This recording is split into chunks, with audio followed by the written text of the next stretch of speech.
So Bohuslav is there, Euloris. I think Euloris was there at the end of the last meeting, I think. And then Nathan. Yo. Correct. Hey, cool. Hi. So since the last meeting was actually recorded, I guess we shouldn't try to do an identical meeting now. I think it makes more sense to just, talk about what people find interesting, and maybe someone else has some inputs regarding what we should discuss.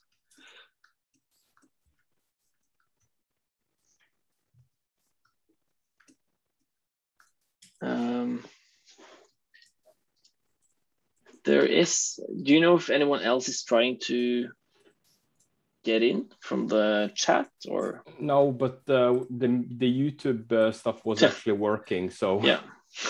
But I wasn't seeing any audio bar, so I'm posting the link there with the password this time. Yeah. Hopefully they'll get in.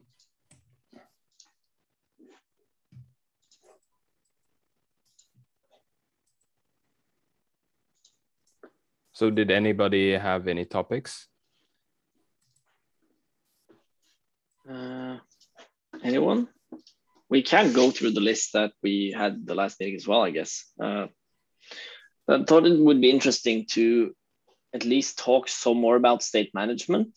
I know that Nathan is actually the one who has most experience with that part now, I think, except me. And I've been doing like my own kind of state management in all my applications, and I would be very interested to hear his experience, because I know he's still using a lot of TypeScript and mostly using Imba for the views. Is that right, Nathan? Yeah, that's right.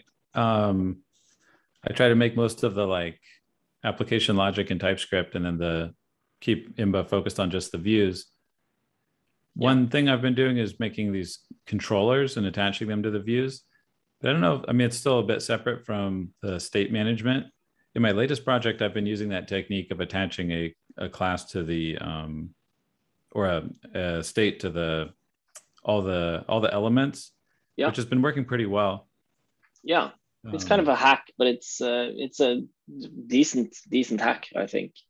Somebody was talking about this context idea, which if I understand that correctly, then maybe you could attach context to the top of a tree, and then everything below that gets sort of the state, sort of the same concept, but instead of sending it to every element, you send it to one tree of tags or something. Yeah, it's kind of the benefit of it, that is that it looks like if you, I think the key is that, hash context, if I remember correctly. And it's essentially you can access any property from any parent. So if you do context.title, let's say, it will actually just go up the tree and return the value of title from the closest ancestor that actually has the title property set. But this kind of magic works pretty poorly for typing, like type annotations and type inference, I guess. I think that Swift UI has something along those lines. I don't know where the context discussion was coming from, if it's a React feature, but it might be worth looking at how Swift UI handles that, because I believe they have something where if you set some value and it's in the context of a list versus the context of just some page, that value might be different. Which is pretty cool. Automatically your UI would just adapt to the context of what it's in. Yeah, it's actually that's how the context worked. I remember we did a small demo of it, and the use case that I felt was natural then was that you could essentially have on the list, I think it had a property of editing, whether the list is being edited or not. And then when that was set, all the list items that rendered independently would add various controls to edit their items based on the contextual, context.isEditing. Because that's cool. A case where it makes some sense, instead of pushing all those properties down the tree. So Imba has this feature currently, or some form of it? I didn't even know that. Yeah, because as many other things, it's experimental, and I don't. The documentation is bad enough as it is. So I have purposefully not started documented the features that I think might go away, like that I haven't really that we haven't decided on keeping or not. But it's a small feature. We could keep it, but my worry is that people will tend to overuse it a lot because it's pretty convenient. Yeah. But it's not necessarily that performant. It's bad for the type inference. It might be kind of an anti-pattern in very many cases. And if we promote it at least, then people might overuse it. Right. Yeah, that does sound scary. I would say use caution. I agree. Yeah. In terms of like general state management, it's an interesting thing because it's such a big topic in other frameworks, in React, for example, because it's hard to manage the state because you have to like use event handlers that are passed down from the parent. And then everything is about getting rid of this like prop threading stuff. Yeah. But in Imba, you don't really have to worry about any of that. And in some sense, the issue becomes like, it's sort of the opposite problem where you might be too lenient about that stuff. And like, if you do have all your, like a button that depends on your global state, then you can't isolate that button, like use it outside of that context. So I'm trying to find like the right balance between things where I have like kind of dumb components that emit events or use passed in event handlers versus more complex components that would never make sense outside of the context of the app state that they rely on. Yeah, I think it's going to be fun when more people start using Imba, because even if it's opinionated, when it comes to state management, it's extremely flexible. So it will be interesting to see what kind of patterns stick. So you experimented a little, you used some hooks-like stuff. Now you use the controllers, which I think is a very interesting thing. And I think we should probably try to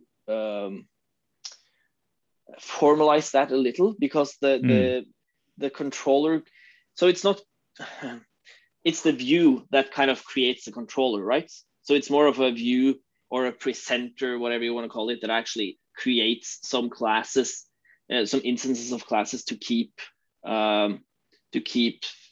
various logic stuff out of the view. Is that right? Yeah, that's exactly right. So the view would create an instance of a controller. So like if you had a counter, you would have the UI of the counter, and it would create a counter controller instance, which would handle the things like, what does it mean to increment and decrement? And then you just basically your view is limited to just the event handlers and the values, the current values. Could it make sense? Because I've been thinking about that. Could it make sense to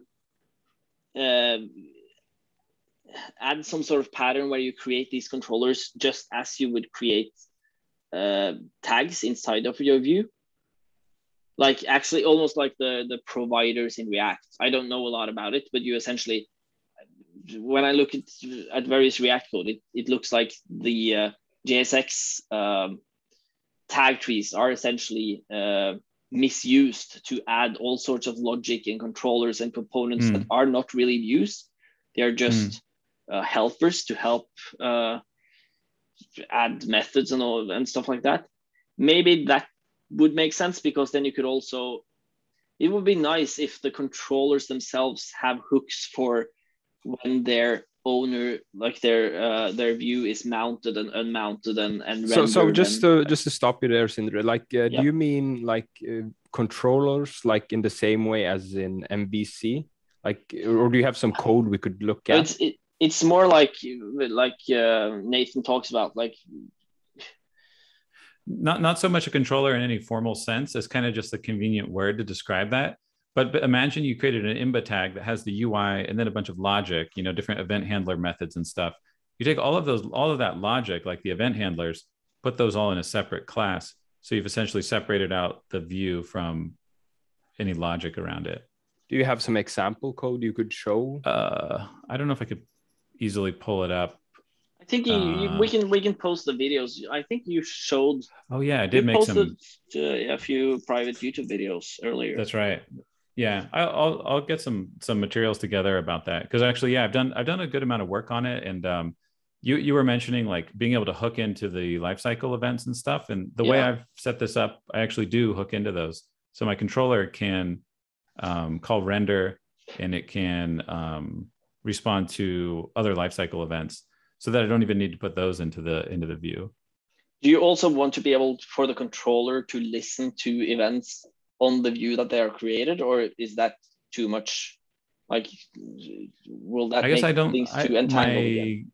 My gut reaction is that I wouldn't want that, because I feel like that is the role of the view, especially like, clicking this button fires some action, and then maybe I want to decide it's a different button that you click, or it's a different action, like it's, a key press instead of a mouse up or something. I would want to do that all in the view. I consider that like part of the view. Yeah. To add my 2 cents here. Well, like, first of all, hi everyone. Hey. Hey. Yeah, I've been listening a bit since you were talking about context and now state management. And I want to bring in my 2 cents. I have like tons of experience with React. And the first thing I can say is that contexts are very rarely, almost never used in, apps. So library authors use the context APIs. For example, Redux, React Redux uses context API in order to like kind of share the state between multiple components and trigger re-renders and stuff like that. So, but it's used under the hood. Okay. So usually that's what happens. So you kind of never get to use the context API. It's not straightforward. It's not very complex, but it's not, for the casual developer. So that's one thing. And for me, like you've been talking about the context API being not, it's still in alpha, so it's not really stable. And I kind of like think, so for example, in my inertia adapter, when I use the context API, I have TypeScript complaining like it doesn't know what this is. I think it's normal. So we might want to add like type annotations with TypeScript in order to help with that. But for me, it's like essential because what I want to do in my use case is to share some kind of state, from a library. So you would install my library with npm install, and then I want a way to give you access to a page state. Let's say page contains the name of the component of the page and the props it has. And this I want to share it with all the components down in the tree. And that's why I used the context API. Yeah. It was very straightforward to use, but it's like kind of too powerful. So I don't know if there's another way. Maybe we should just make it a little more complicated so that regular developers don't use it, and that you only use it in the libraries and frameworks. I posted now the whole context code in the main channel on Discord, and it's 10 lines. So it's not like a complex beast that we need to pull out of the source code. But if we want to keep something like that in, we should at least make sure that it makes sense and probably document it. Of course, it's very possibly the kind of thing that needs more kind of like design thought of like, how is this going to get used, and does this handle all the right use cases and stuff?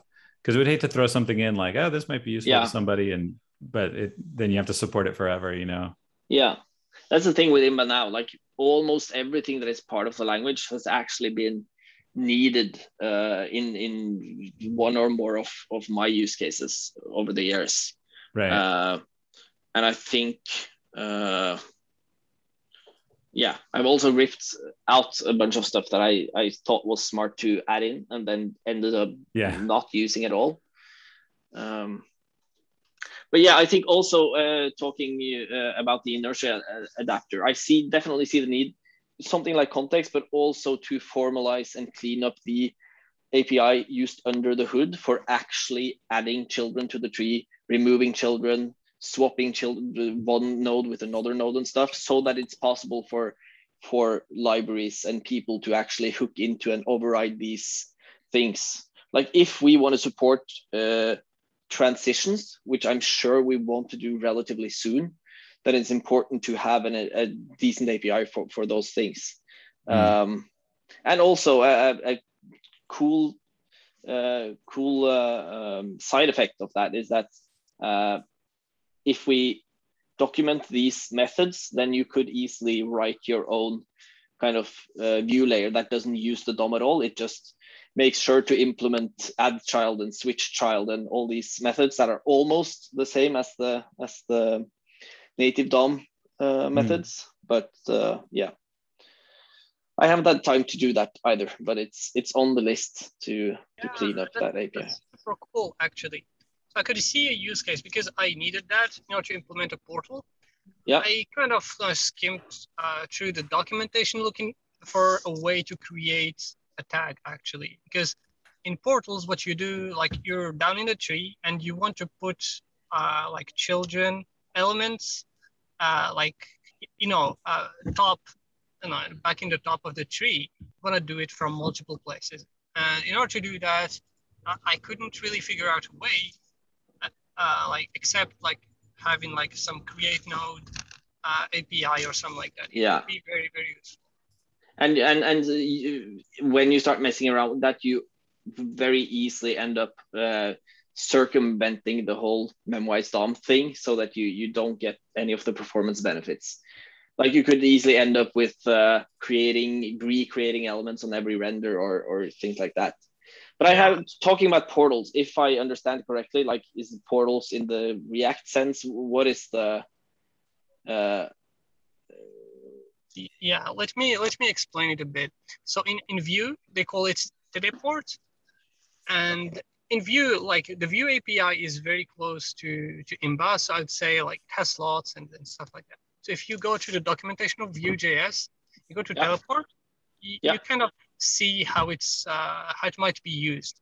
And so it's kind of very simple until you have, so you just need a method to create an element somewhere in the tree. So in Vue, it's just a simple teleport component with 2 attributes. So it's a query selector, like it just says where to put the child's of it. It's used in dropdowns, in select menus, or even in models. So it's kind of like the way you would implement those components. We actually have one portal, predefined portal in Imba, and that's the global tag, which is exactly like teleport to body in this example that we see now. Except I'm not sure how that works in Vue, but where you can also add global events to that. So it was relatively easy to implement the global concept. So as long as we find the syntax for it, maybe teleport is actually a good one. Then that shouldn't be hard at all to create a more generalized teleport concept that works for arbitrary tags, not just the global document. And I too see the need for that as well. Just talking about, as is seen in the notes, I'm working on rewriting the Scrimba core editor now in Imba 2, and it would be really powerful to. We have all these widgets, like you have a file editor, you have the browser, you have the sidebar, you have the inspector and console and stuff. It would be really nice if it was possible inside of these widgets to say that. So when this widget mounts, we also want to add these tags in the sidebar and this thing in the inspector or whatever, and keep that in a single view. I guess that's just the regular use case for teleports. So, do anyone else see use cases for that? I'm sure. Have you started using global yourself, Nathan, for the global element listeners or event listeners? No, I actually wasn't even sure that was in there. I remember you showing some demonstration of it, but I didn't know it was actually available now. Yeah, it's available, but not documented yet either. I see. as most things. Maybe cool. that should be to try that. Yeah, that should probably be relatively high on the documentation list then, to just document that so that people can try it out. Because if you think it works, if it feels nice, I did do a demo on it. If either me or someone else could find a link to that meetup where I did the demo and link that from the notes here, that would be great.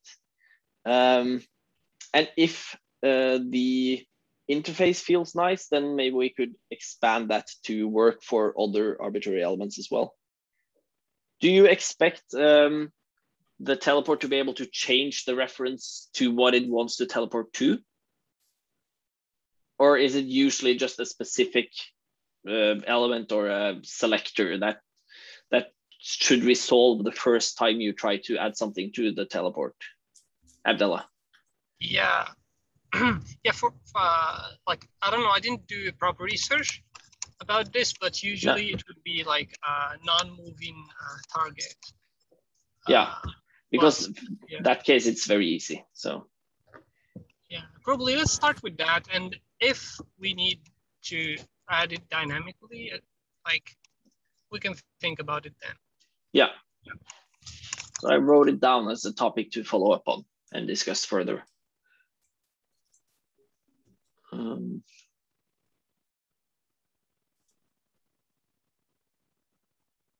Yeah, I'm not sure if you saw that, Nathan, but I know you have been also using the TypeScript Next plugin for VS Code. Yeah. And I find it, especially since we use so many private APIs and internal APIs of the TypeScript services, there's no way around it when we want to have this really integrated experience for the tooling. Then it breaks in various weird ways with the nightly builds of TypeScript. So just today, I couldn't get any completions for global tags, etc. So if you experience problems, just remove the TypeScript Next plugin or disable it in VS Code. Oh, okay. It will probably work better for now. Yeah, maybe we should pin a version of TypeScript that works great for Imba projects. That would be a little easier. Yeah, but the struggle then is that you need to add some additional configuration to VS Code and actually actually install TypeScript in the repository as well, and then ask VS Code to use the repository TypeScript version. I'm sure it's definitely possible, but it's also slightly painful. So yeah. Yeah. I don't know what's on the schedule, but maybe we can add it if we have some time. About, like, I'm thinking about this imports.glob thing. Like, is it close in the roadmap? Because like I tend to write manual imports all the time. Yeah. Are you talking about just the glob imports, like being able to import a bunch of files at the same time, or were you talking about something related to auto import? Yeah. I haven't started on it. It shouldn't be too much work, and it's definitely something. It's not something I'm wondering whether to add or not. So it's very clear to me that we need that for version 2. I find myself wanting that all the time myself, especially with assets and stuff. So I just haven't had time to get around to it. Hi, hey Peter. Cool. Hello. We're actually 11 participants. I guess this is a new record. It's very nice. If someone you haven't Hacker News account and still haven't upvoted the Imba show age and Imba post, then please do it now, because I think we're 4 points away from climbing to the top 15 age and post show age and post of all time, which would be pretty nice. Yeah, that's cool. Yeah.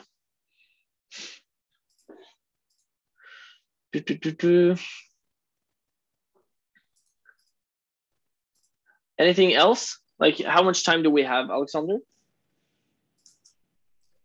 I think we still have a little bit more. I'm not sure exactly. It has to be 15 minutes or more. Yeah. Have you been thinking any more about the course, Nathan?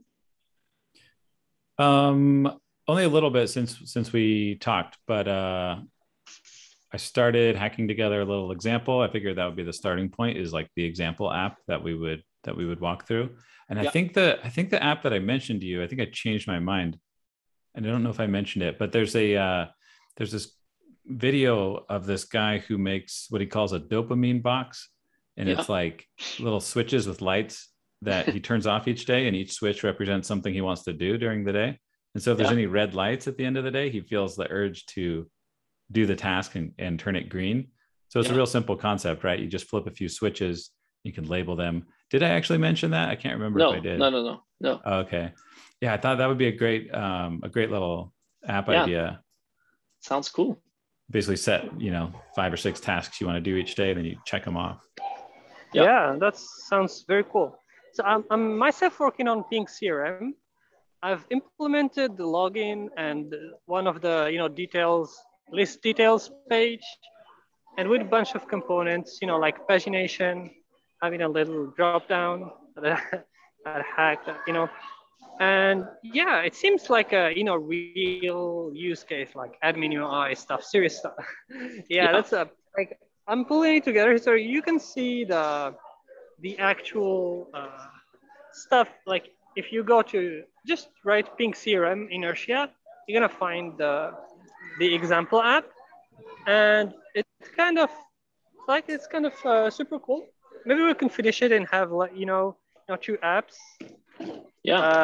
Because this example, it has data fetching, and no, it doesn't really have data fetching because I'm using inertia. It's like almost like cheating, but it seems like a real use case. It's quite. It's very, very fun. Cool. To build. Cool. Yeah. Very cool. I got interested in EdgeDB as well from your after you posted it. I'd really like to try it out.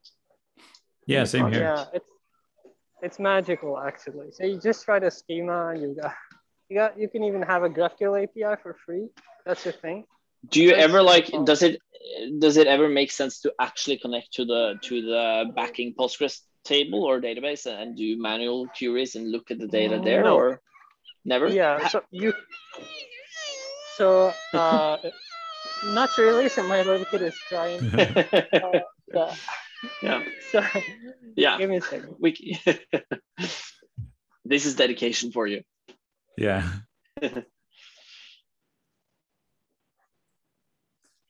Yeah. It says the meeting has been upgraded. We got a gift from Zoom. Woo! Cool. So now we can stay for hours. Just yes. Here's the message. Nice. Thank you, Zoom. We appreciate it. Yeah, I was kind of wondering what the most common responses to all the new attention have been. Like what's the most common question about Imba or problem that people find? Like wanting TypeScript types or something seems to be one of the big ones, or how to manage state. But what were the top items from your mind? Yeah, I think TypeScript and types is one of the top things. And I think the main reason is that we're not really showing that we actually have decent type annotations. I don't think the fact that you can't create types and create interfaces is that important at the moment, because that DTS files work very well for that. I think we should really show the type annotation at work much more, especially in the examples right on the website. And it has just recently, it hasn't been stable for a while. It's only recently that it has started to become stable enough to be useful, especially now that you can also import types from other files, so you can do circular dependencies just for type annotations. And so I find myself, especially when building larger things like the core editor stuff at Scrimba, I find myself annotating as much as possible to get types and errors and go to definition, etc. on everything. That was the main thing I think people talked about. I think on the HN thread, most people were very nice. So there was very little critique and bashing.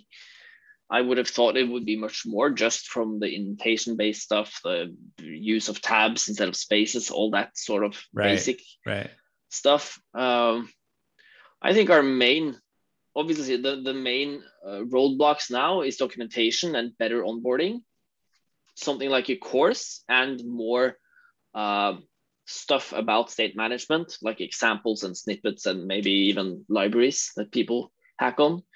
And then we just need to get the language out there a bunch of times. So I remember starting to write CoffeeScript. I didn't pick it up until I'd seen headlines about it at least like 10, 12, that's 13 times. Right? Yeah. On Hacker News, like the 15th time I saw CoffeeScript, I was like, I'm actually going to check this out now. Yeah. So I was thinking, I don't know, somebody mentioned the that demo that DHH did of Rails building a blog or whatever that was kind of famous.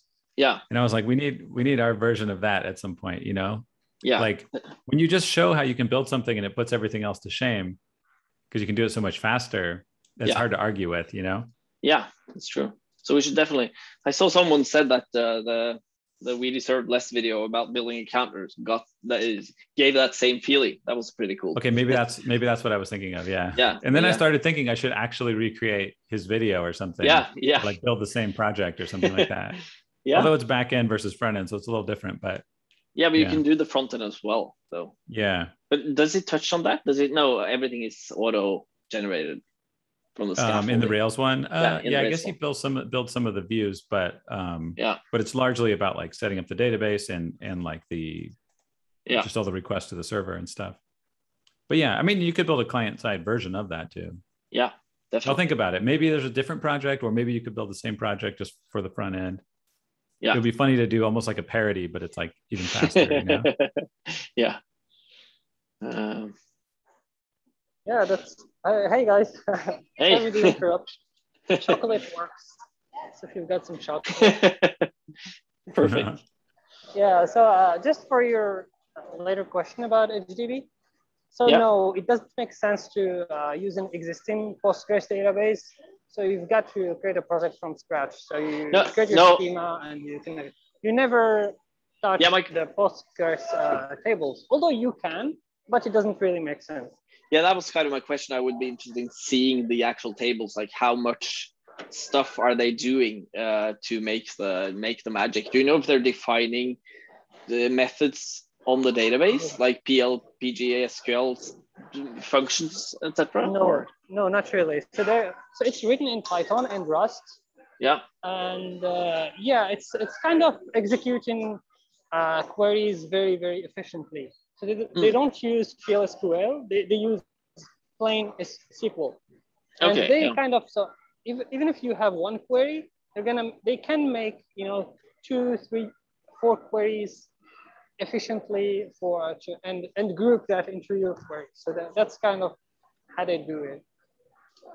But yeah, it's super efficient. It's very performant, and even like if you're using a driver, a Postgres driver, so it's kind of more performant than that because their implementation of Postgres driver is very, very performant. So yeah, never mind. Do they have concepts of security, like per row and per field and stuff based on some? Yeah, it's in the roadmap. So if you can go hdb.com/roadmap, you can actually see it. I didn't get that. Could you repeat the URL? Yeah, hdb.com. hdb.com. /roadmap. Yeah. Yeah, this looks weird. Are you sure you said HDB? HDB. ED. I spelled it out in the chat. Thanks. No. Edge. Access control. Yeah, plan for 1x. Yeah. Cool. It's very nice. Have any of you tried there's a different like Postgres super base? Have any of you tried that? It's coming. It's. Huh? I've been interested to try that. I've been using Firebase, but I would prefer something a little more. Yeah. Not Google, Yeah. And that you can spawn locally as well. It looks sweet enough to try. I think. I was amazed. I built my app with Imba, all storing the data in local storage, and then one day I thought I should hook this up to Firebase, and it took less than one day. I was impressed that I could get my fully functioning app just throwing all the data into Firebase and had a back end, and it runs completely outside of any server, just static HTML. That's cool. That kind of blew me away.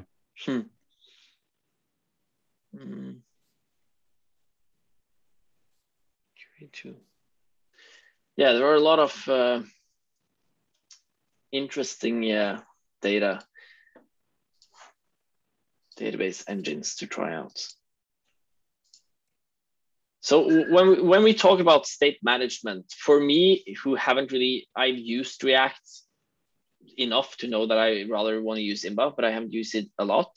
When I talk about state management in the context of Imba, I'm usually just talking about libraries or some way to structure your data, mapping it onto tables and fetching it from the server and saving it to the server and stuff. Is that the same thing you are all talking about when you talk about state management, or?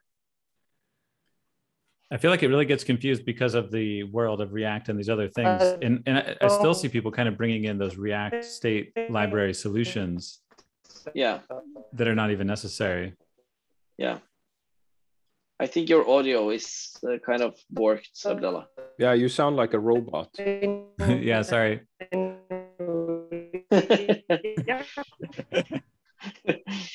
Well, I'm using Ramda and lenses. Can somebody write it in the chat? Let's keep quiet during the concert. Hey guys, in regards to state management, I'd like to share something. Yeah, cool. Hey, yeah, sorry, I've been quietly listening so far. I really like the approach that Svelte has taken for that matter, because it's basically almost just a global object, but in a more constrained or more defined way. And another approach I personally really like is called Pinia. It's for Vue.js, but it's a very flexible system that's very easy to use, which I kind of feel like that also is what Imba at least defines for me. It's very easy to use and accessible. Yeah. That's cool. I hadn't heard of Pinia. I'm going to check it out. Me too. I like reading about all these different state management things. After I got deep into exploring that, I like to see the different ways people do it. But I'm really curious about what do people do for state management outside of these UI frameworks or front end, JavaScript frameworks? What does state management mean in other realms of software? Because I think the current state of the art for React and Vue and all that stuff is very it's trying to account for the framework, where Imba doesn't require that so much. So it's sort of what are just the general software engineering ways to go about this? Well, I'm using partial lenses with Ramda as a support library. Partial lenses is an optics package that uses a functional programming approach. And basically it guarantees that you get back a fresh modified copy of your data. There's also a partial lenses history library that plugs into that. So every time you modify state, you're actually getting back a clean object that shares as much state as can be shared with the previous state. And any changes have been spliced in, very efficient. There also is a notion of normalization built in, and the ability to deal with incomplete data. So you can have self-vivifying nested objects very easily, simply by composing lenses with partial lenses. So you'd start off with a property lens, which would be the name of your top level hash. Then you could say value or, and then supply an empty object. So that means that if you're not starting with an object, say you had null originally, the lens composition in that case will return an empty object for you. Then you can add additional properties or array indexes to step through other objects. And as you go through, it will create the alternate version of the data for any missing spots. So instead of having the system crash because you're trying to dereference a property on an object that hadn't actually been set to an object value for the key of the previous field you were going through, the system will construct on the fly all of the nested structures until you get to the point where you're trying to set or read an object. Then it will return a clean copy of the data structure that has your new data added to it if you were writing, or that has the default data spliced in if you're reading and it wasn't there.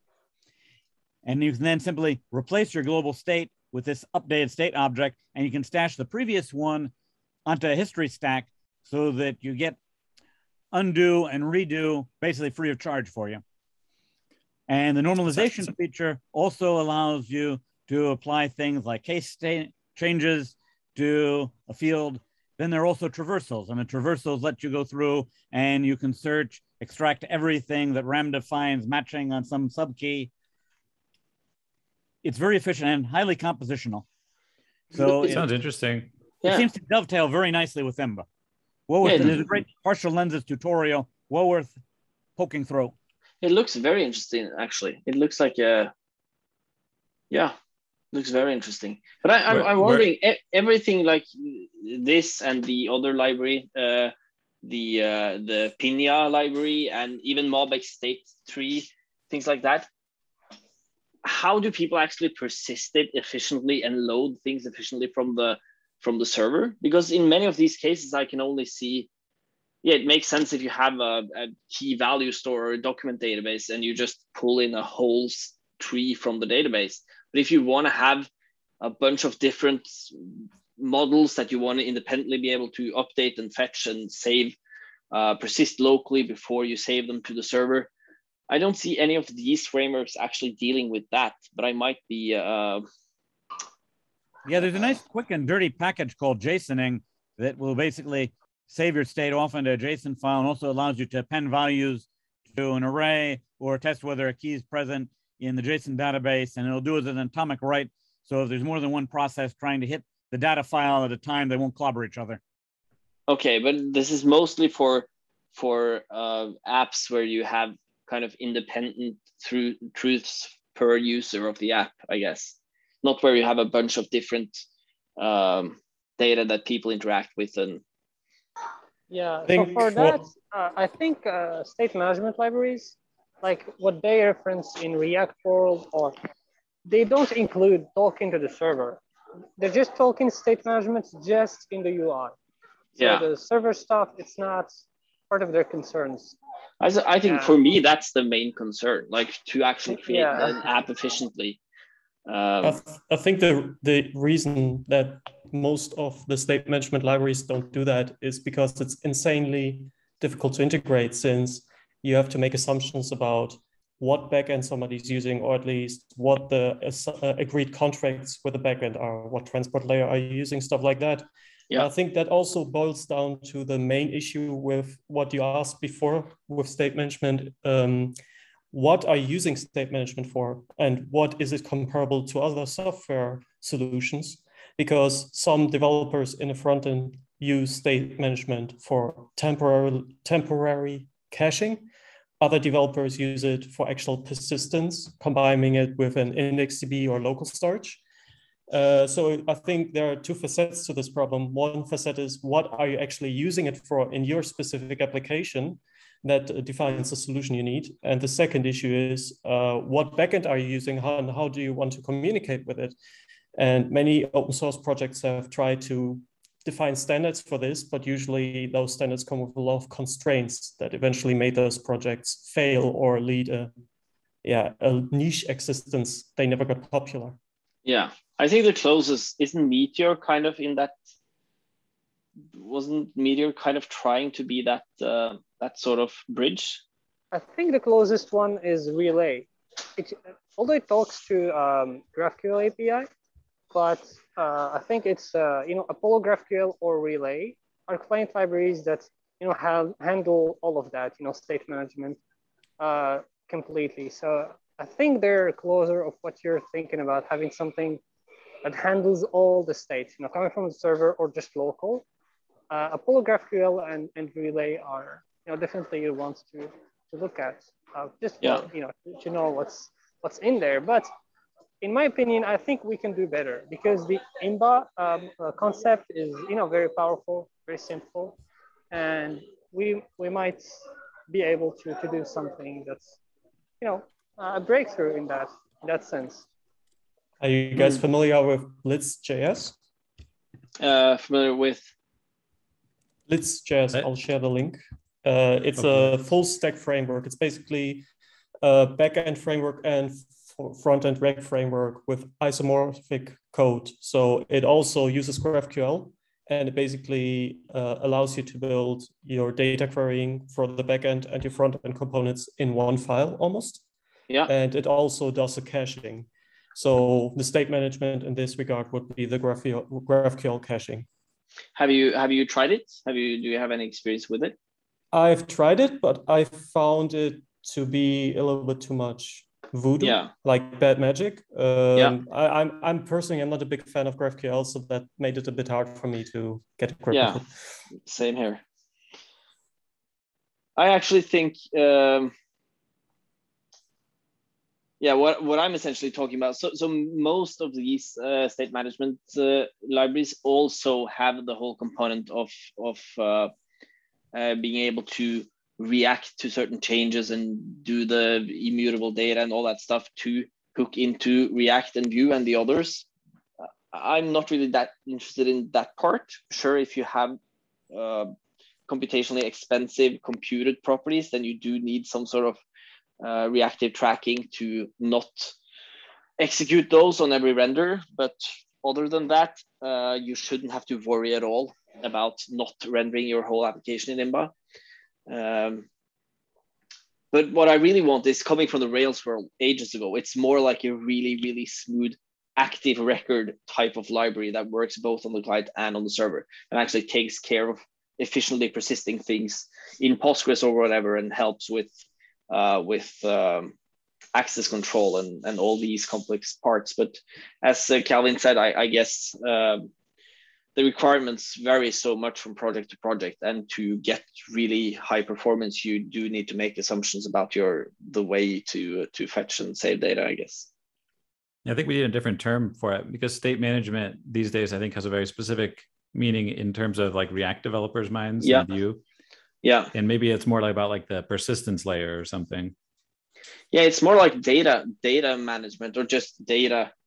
How do you connect some data from external sources to Imba and doesn't that sound like you're describing a data layer? Yeah, it is kind of a data layer. So there's not much. Yeah, maybe that's it. Yeah. So it was a good thing we actually discussed what is state management, because so in the Scrimba code base right now, right, there is like a data layer. Is that something you're thinking of making open source in the long term?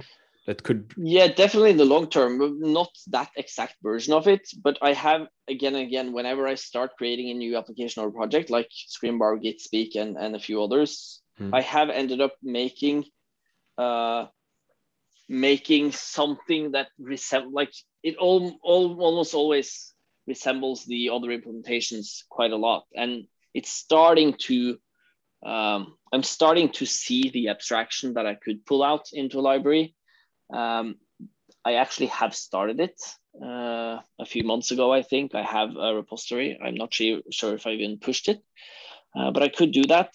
And that's mostly just a really efficient library for creating filtered views of collections and having models where you can define this model has a collection of these and these types of items and stuff. So it's kind of like Active Record or an HDB schema that actually is defined in Imba. I've been using Inertia.js with a lot of Rails projects I've been building, and I'm actually quite hyped about that. And that's a very different approach to state management, because basically the state management is being done, or the persistence layer is being completely handled by your backend framework again. And in its core, Inertia is just a mindset or a way to implement communication between your front end and your back end. So it works with different front end libraries like React, Vue, and Svelte at the moment. And for the server side, I think it supports Laravel and Rails. but it can easily be implemented for different backends and also front ends. And with inertia, do you have to rely more on like page loads? If you commit some data, is it going to act more like a sort of back-end powered app than a single page app, or do you kind of get the best of both there? You kind of get the best of both. The way it works is basically the first time a page loads, it's being not server-side rendered, but it just sends the whole SPA. And then it kind of hydrates it, the SPA, and then it kind of starts to work like turbo links after that. So whenever you make any extra request from a page, it just sends a JSON response automatically to the front end saying, hey, load this component. And these are basically the props to load with the component. So you also use the backend routing with it. And that way it kind of, hydrates the SPA, and then you can jump from page to page. The backend does the routing. You can use backend controller actions to serve your data, and you can just consume those as props in your views and your components, which feels very intuitive from a classic MVC perspective. Have you seen the work by Abdallah in the chat here? Because he has started creating an Imba inertia adapter. I've not. Which link was it? I'm not sure if he linked to it here, but it's talked about in the chat. We can post a link for sure. Yeah, it's posted there in the ecosystem, inertia integration. Okay. So maybe just post, yeah. Thanks. Yeah. We could take a look at if there's anything specific you want to highlight in here. Yeah, you can just go to source, I think, and then inertia. There's an inertia folder. So if you go there, you could see, and then use the dot trick. Everything, So this is the implementation of the library, the port of it. So there's a form helper and inertia link. And if you want to know how to use them, actually, I've written this in TypeScript for type inference. But if you want to know how to use it.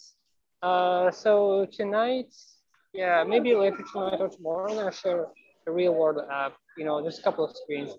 But here you can go to the pages. So go to where sorry, I didn't get that. The parent folder. Okay, the parent folder. Yeah, go to SRC and you get, the parent again. And then you can go to app.imba to see how we set it up. App.imba. Yeah, so this is how you create the app. So this is the the entry point. So you just create inertia app, have a setup method, and then you have your pages, people page, movies page. You can go there to see how it looks. Let's see. So to pages, people page. Sorry, I didn't catch the last part. The people page. Yes.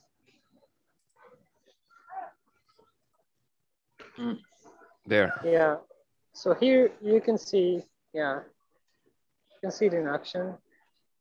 So you kind of, this is the form helper. It's a class instantiated in setup. And then, you just bind those attributes. And then you can do an inertia delete or post. And it's going to take the form data and post it to the server, whatever method you want. So it's very convenient. And you get a lot of things. For example, there's the form that's processing. So when the form is it's loading. It's like loading Boolean. So you get that for free. You get a lot of other stuff actually. If the server has errors, you can access them from form errors, .first name or .last name. So it's kind of super handy.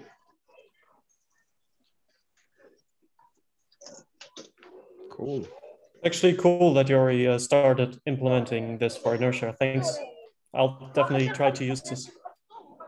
Yeah, sure. I'm gonna post, I'm gonna try to put in NPM, etc. It's very, very powerful.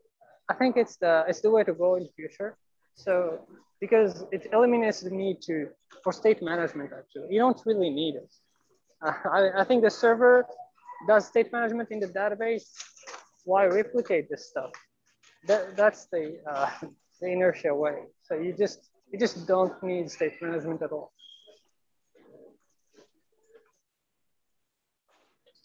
Looks cool. I downloaded it today, and I will check it out in more depth, and also just wrap my head around inertia in general, because I think that's probably pretty important to get a good grasp of how it works and how we can improve it. It definitely is very unconventional, and you will take a few hours before you're like, oh, that's what they try to achieve. Yeah. Folks, I actually have to go now, I think. We've been going on for an hour. People must definitely feel free to continue and finish the discussions if you want to. On Discord, please. On Discord. On Discord, okay, yeah. Yeah. Alexander has to go as well. Can I quickly still propose something before you leave, Sindre? Definitely. Since some people have been struggling with joining on Zoom today, and I personally was also first watching via YouTube before it was turned off. Sorry. And now we got you here. Yeah, you did, actually. Yes. I actually wanted to propose, maybe it's an idea to just use video chat in a Discord voice channel instead, since everyone is on Discord already anyway. So yeah, we would like to do that, but the problem is Peter, for example, he can't join on Discord. So that's why we've been continuing doing it on Zoom. But could it be that there's just a setting where we require two-factor authentication or a cell phone or something, Alexander, in the Discord channel? That could be it. Because I saw that yesterday or a few days ago. It was the Discord people being pig-headed about insisting that people not be using a landline to join their service and only using a major brand cell phone carrier. So but phone isn't good enough. And it was frustrating. I went back and forth with their tech support like a half dozen times or more and got absolutely nowhere. It was, you will conform to us, or we don't care how much you want to contribute to open source communities or whatever projects you'd like to be able to do. We don't care. You will comply. And if you are not willing to comply with our view, there's nothing we can do. We're utterly helpless. We have no control over anything. Our policies are just somehow set by us, but we have no control over the policies. Yeah, so sorry to cut you off, Peter. Peter, sorry to cut you off. We're running out of time, but basically, let's try to do the next meetings on Discord, and then we're gonna fix the security level so anyone can join without a phone number and stuff like that. I don't think that's that will work. But we can talk about it on Discord and figure out what to do next. Yeah, and I think it's very useful to be able to automatically record and upload to YouTube. So I'm not sure that's possible from Discord, but we'll figure something out. At least it was good that we got Calvin over from YouTube and into the Zoom. So, even better yet, why don't we create an Imba alternative to Discord? Yes. And then we won't have any problem. I actually, to be honest, I love Discord. I think it's a fantastic app, but I'm sure their policies might not be that great. So for the next meeting time, when is a good time for you, Sindre? Just so we get that.